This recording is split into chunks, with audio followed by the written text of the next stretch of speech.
Salut, aujourd'hui on va parler de distorsion harmonique et plus précisément de la réduction de la distorsion harmonique au moyen de la contre-réaction. Dans l'épisode précédent, je vous mets une fiche ici, nous avions traité de la stabilisation du gain au moyen de la contre-réaction et nous allons voir aujourd'hui que cette même contre-réaction abaisse la distorsion harmonique, j'entends, de l'amplificateur. A tout de suite.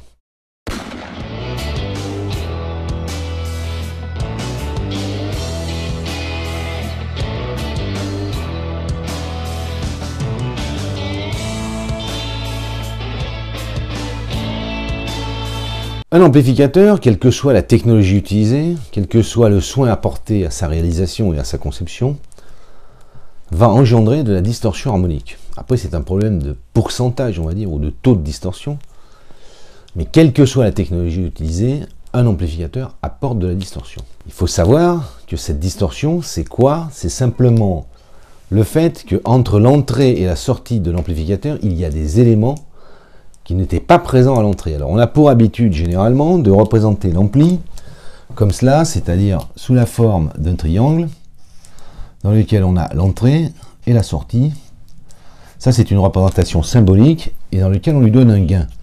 En conséquence, un amplificateur, son objectif serait de faire E que multiplie A est égal à la sortie.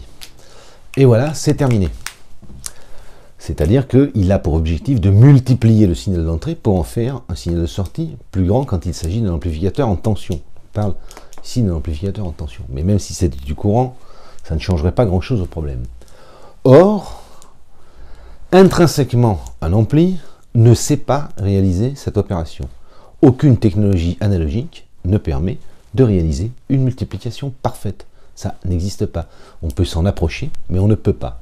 Alors pourquoi un ampli apporte-t-il de la distorsion ici?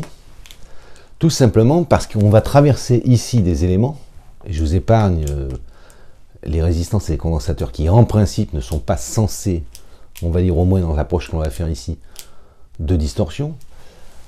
Ces éléments qui sont actifs ne répondent pas à des lois linéaires. Typiquement la triode, si on revient à la triode, on a étudié en long, large et en travers. Je vais vous dessiner ici le réseau de caractéristiques d'une triode dans lequel on met courant d'anode et tension d'anode. Ça fait quelque chose qui fait ça, on va dire. Or, ces courbes-là, on voit bien sur le dessin ici que ces courbes sont tout sauf linéaires. Précisément pourquoi? Puisque dans les épisodes précédents, on a vu que la triode répondait à une équation qui dit que le courant d'anode est égal à la tension d'anode plus KVG à la puissance 3,5. Il faut savoir que ça encore c'est une équation approchée mais qui rend compte quand même à peu près de cette forme de courbe ici, la fonction qui est là. On comprend aisément que quand on vient rentrer une tension là-dedans et qu'on lui fait traverser un élément qui a cette équation là, en aucun cas on a fait une multiplication. Alors après, c'est quel taux de distorsion, ça c'est un autre débat qu'on pourrait avoir, mais quel taux de distorsion est acceptable, ça c'est autre chose. Donc la contre-réaction a pour effet, en fait, de linéariser les caractéristiques d'un amplificateur, c'est-à-dire de tendre à le rapprocher de cette équation E que multiplie A égale S, c'est-à-dire qu'il y a vraiment faire une véritable multiplication. Je dis le rapprocher parce que, en fait, quelle que soit la correction que l'on fasse avec cet asservissement, on conservera de la distorsion dans les étages d'amplification, et quelle que soit la technologie. Alors, pour comprendre ça, je vais vous faire juste un exposé sur Excel, et vous montrer tout de suite la création d'un signal périodique à partir de signaux sinusoïdaux. Donc ici, je représente une situation idéale dans laquelle le signal d'entrée est parfaitement sinusoïdal, n'a rigoureusement aucune distorsion. Ce que l'on représente ici, sur ce graphique qui est ici, c'est en fait le niveau de la tension max, ici, que j'ai représenté sur ce graphique qui est là. Et on va constater que si l'on vient augmenter, et si on vient adjoindre des signaux sinusoïdaux typiquement complémentaires, en fonction du niveau, ce truc-là ne tient pas compte de la phase, bien sûr, mais enfin, si on vient ajouter une deuxième source de signal, exactement à 2 fois la fréquence, ce qu'on appelle ici l'harmonique 2, c'est-à-dire c'est 2 fois la fréquence du signal, on obtient une nouvelle forme de signal. Et typiquement, la distorsion harmonique, c'est ça, c'est-à-dire qu'on va imaginer que dans l'ampli, on a rentré cette forme d'onde, et à la sortie, on va ressortir quelque chose comme cela. Alors, en fonction du nombre d'harmoniques présentes dans le signal, on va typiquement changer la forme d'onde. On va imaginer quelque chose comme ça. Voilà. Et on voit que la somme de tous ces signaux ici vient nous donner n'importe quelle forme d'onde périodique. Voilà. Alors typiquement la distorsion harmonique c'est ça, c'est-à-dire c'est la propriété de venir entrer à l'intérieur d'un ampli cette forme d'onde sinusoïdale, et à la sortie on va se retrouver avec ça. Alors le problème, c'est ce que je vais vous expliquer dans quelques minutes, c'est que quand vous observez ça à l'oscilloscope, vous ne pouvez pas savoir combien de signaux en fait sont constitutif de cette forme d'onde, ce que moi j'ai dessiné ici, puisque je le calcule en fait simplement en faisant la somme des différents signaux sinusoïdaux. Pour ça, il faut soit un analyseur de spectre, soit un oscilloscope avec une transformée de Fourier rapide. Alors il est que la simple sommation du signal et de son harmonique 2 vient provoquer une déformation. Alors ça c'est une déformation assez importante, puisqu'on voit, enfin c'est pas exprimé en dB ici, c'est en linéaire, mais enfin on voit que ce signal-là est déformé. Cela dit, si cette distorsion est très faible, et là on va imaginer que je la descends à quelque chose de relativement faible, comme vous pouvez le constater, c'est extrêmement difficile d'apprécier avec un oscilloscope, puisque là on est avec un oscilloscope, l'introduction d'une harmonique 2, si celle-ci est très faible. Et c'est ça typiquement la distorsion harmonique. C'est le fait que l'on rentre dans un ampli un signal comme ça, et qu'en sortie on ait un signal plus ou moins déformé, comme ça, ce qui signifie qu'un ampli en fait va en réalité ajouter, et ça je vais vous expliquer pourquoi, des signaux à la sortie, puisque ça représente la sortie, qui n'étaient pas présents à l'entrée. À l'entrée on entre ça, et en sortie on obtient ça, et l'ampli vient ajouter cette partie qui est ici. Ce que l'on vient de voir sur Excel, c'est qu'à partir de signaux sinusoïdaux, on peut créer n'importe quelle forme d'onde périodique. Alors la démonstration est plus facile à faire dans ce sens-là, c'est-à-dire en fait d'additionner des fonctions sinusoïdales pour créer une fonction périodique, que l'inverse. Quoi qu'il en soit, quand on vient observer ça à l'oscilloscope, ici, et comme l'on voit, cette courbe ici de sortie est déformée par rapport à la courbe d'entrée, outre le fait qu'elle est en opposition de phase, dans ce cas précis, à savoir qu'une des alternances, et c'est la propriété des triodes, n'est pas symétrique. C'est-à-dire qu'en exagérant, j'exagère évidemment fortement, parce que si vous obtenez ça à l'oscilloscope, je vous garantis que vous avez quand même été loin dans la non-linéarité du tube.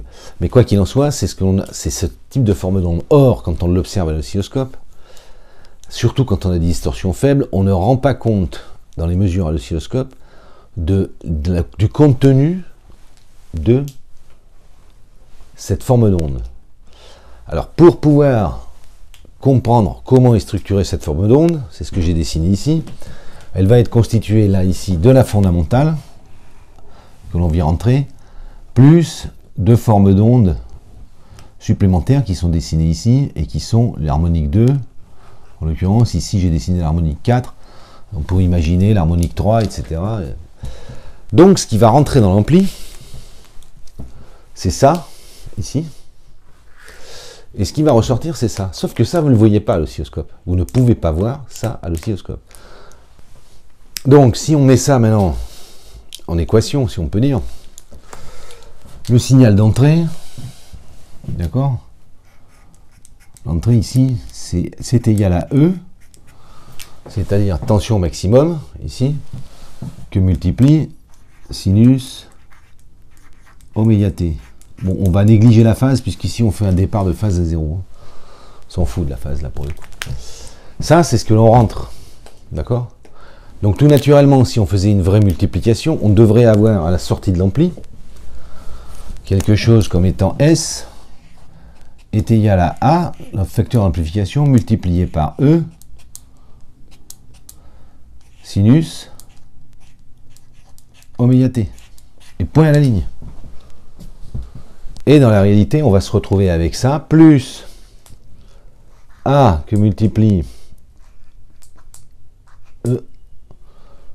E1, on va dire, sinus 2 oméga t, c'est ce que j'ai représenté ici en orange, plus E3, sinus 3 oméga t. Alors ça, c'est l'harmonique 2, ici, ça c'est l'harmonique 3, et en toute rigueur en physique, cette équation que j'écris devrait finir à l'infini, dans lequel on devrait avoir En, sinus, oméga n, etc., etc. Ça devrait poursuivre jusqu'à l'infini. Si on s'amuse maintenant à dessiner ça sous la forme uniquement des valeurs de tension, et qu'on se fout de ce truc-là, on peut très bien représenter ça maintenant en venant représenter la fréquence, ici. Dans ces cas-là, on va représenter la fondamentale, E1, c'est-à-dire ce que l'on rentre dans le signal. Et ce que l'on va avoir en sortie, la sortie ici, en fait, elle devrait être uniquement ici, et sauf qu'en réalité, on va se retrouver avec E1, alors, F, ici on va voir 2 fois la fréquence, on va voir 3 fois la fréquence, etc. Ça, cette représentation qui est ici, c'est une représentation spectrale. Alors généralement, cette représentation spectrale, on l'obtient à partir d'un analyseur de spectre, ce que l'on voit ici, qui est l'outil plutôt utilisé en radiofréquence, enfin, ou du moins celui qui travaille dans la radio, ce qui est mon cas. On naturellement tendance à observer les comportements des étages à l'analyseur de spectre plutôt qu'à l'oscilloscope. Si vous faites si vous voulez regarder le comportement d'un ampli de sortie à 3 Go 5 par exemple, vous n'allez pas vous amuser à le regarder à l'oscilloscope, ça c'est certain. Vous allez regarder son contenu spectral. C'est ça qu'il faut avoir comme mécanique en fait quand on est sur un oscilloscope. La sonde de scope ne rend pas compte de ça. Alors quand vous avez une FFT dans un oscilloscope numérique, évidemment vous pouvez basculer sur ce truc là et regarder le contenu spectral, on va dire, de votre signal. Sachant que je trouve personnellement que l'utilisation de la FFT pour apprécier la distorsion d'un signal est à peu près aussi utile qu'un cataplasme sur une jambe de bois. Parce qu'il va falloir vous additionner en quadrature tous ces signaux-là pour sortir la distorsion. Donc autant utiliser un distorsiomètre. Quoi qu'il en soit, si on revient à notre sujet, on va voir que la contre-réaction qui est un asservissement, et on peut arriver à le sentir d'une manière assez logique, le fait que l'on vient appliquer à l'entrée une fraction de la sortie, cela veut dire bien que l'on vient appliquer à l'entrée une partie, on vient opposer à l'entrée de l'ampli une partie des erreurs que cet amplificateur génère. C'est ce que l'on fait là, c'est-à-dire que ici, cet amplificateur qui est là génère des non-linéarités que l'on vient lui opposer en entrée, ce qui a pour vocation d'en réduire ou d'en diminuer la nocivité à l'entrée, si on veut parler de nocivité. Donc on peut maintenant redresser un nouveau schéma ici, comme cela, fort de ce que l'on vient de comprendre, mais on peut très bien aussi ajouter ici quelque chose là, qui dit que ce qui sort de l'amplificateur, c'est l'amplificateur plus, on va dire, ce que je vais appeler les non-linéarités ici. Voilà. Et ici, on a la sortie. Comme cela. Donc on voit bien qu'on a l'amplificateur, si on regarde ici, qui génère de la non-linéarité, c'est-à-dire qu'il va nous donner tous ces trucs en sortie, et c'est ça qu'on vient rentrer à l'entrée. Or, la contre-réaction, on comprend aisément, ici, qu'elle va venir s'opposer à ces signaux ici, et elle va réduire les non-linéarités. Donc maintenant, on va le regarder mathématiquement. Donc maintenant, on pourrait s'interroger en conscience de savoir pourquoi le fait de faire cet asservissement porte principalement sur la distorsion harmonique, entre autres choses, et pourquoi elle n'abaisse pas l'ensemble du circuit, puisqu'en fait, c'est pas évident de le sortir de là. Alors, il faut d'abord écrire ce que l'on a en entrée, écrire ce que l'on a en sortie et on va comprendre pratiquement, intuitivement, pourquoi on affecte les harmoniques. Alors en entrée, ici, ce signal qui est là, d'accord, on considère que ce signal qui est là est un signal qui n'a pas de distorsion. Donc on va pouvoir l'écrire comme entrée égale E sinus oméga t. Ça c'est une pure sinusoïde. La sortie, ici, qui est là,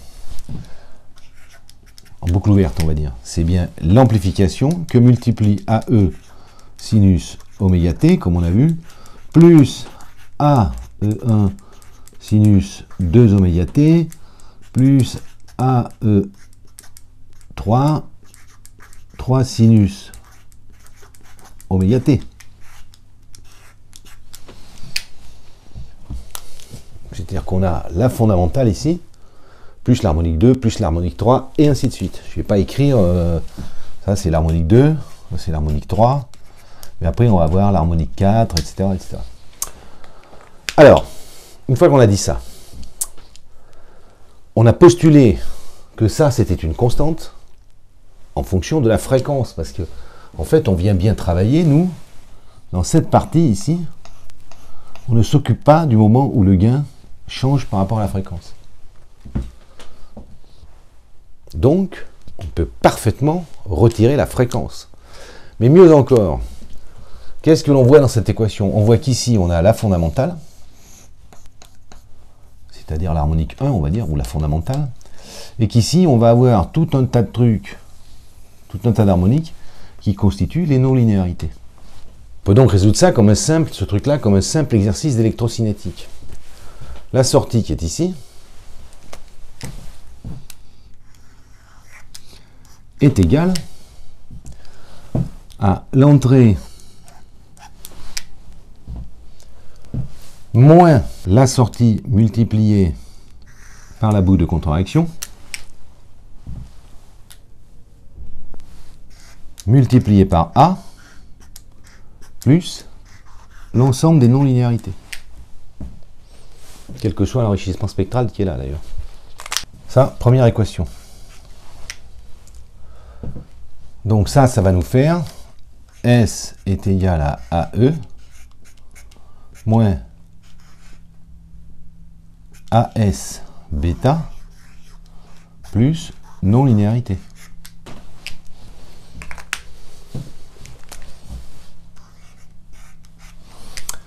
Donc, on va pouvoir écrire que S plus AS bêta, qui est ici, est égal à AE plus NL.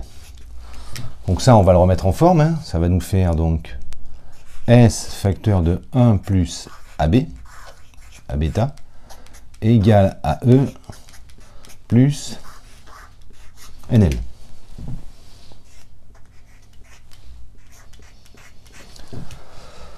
Donc maintenant,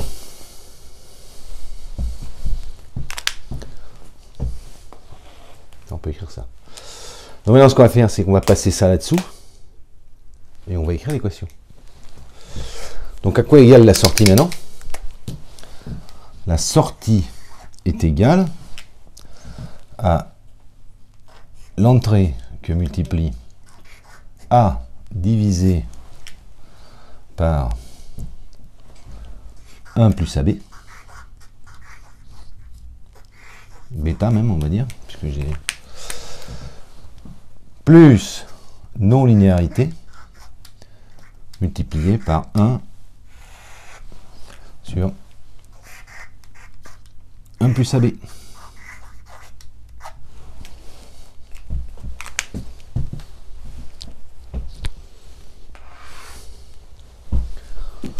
Ici. S, la sortie, ici. On retrouve la formule qu'on avait ici, ce qui est tout à fait logique. Et on voit quoi là-dessus? Je vais prendre une autre couleur. On voit que la première partie de la formule, on a ici le gain. Et que les non-linéarités sont atténués de l'inverse de la boucle de contre-réaction. En conséquence de quoi, on a bien par cet asservissement ici affecté principalement les non-linéarités en lieu et place, et on a conservé le gain. Donc, c'est la raison pour laquelle la contre-réaction atténue principalement les non-linéarités. Donc, je vais vous écrire la formule maintenant en haut, pour vous rappeler ça une fois qu'on aura fini cette démonstration. La sortie maintenant est bien égale à l'entrée multipliée par A divisé par 1 plus AB, qui était ce qu'on avait trouvé là, au-dessus. Bon, j'ai écrit BA, mais AB, plus l'ensemble des non-linéarités multiplié par 1 sur 1 plus AB. Et là, on voit nettement, il n'y a pas besoin de faire des calculs savants, on voit très bien que ici, les non-linéarités sont affectées par l'inverse de la boucle de contre-réaction. Donc on a bien ici réduit les non-linéarités, on va dire, nonobstant pour faire simple, dans un premier temps, nonobstant leur contenu spectral. Alors il faut savoir quand même, pour information, que comme je l'ai dit en préambule, la contre-réaction n'est pas un outil qui vise à transformer un ampli mal conçu, et c'est pour ça que j'avais insisté sur la largeur des bandes passantes, sur le fait qu'on n'ait pas déjà beaucoup de distorsion.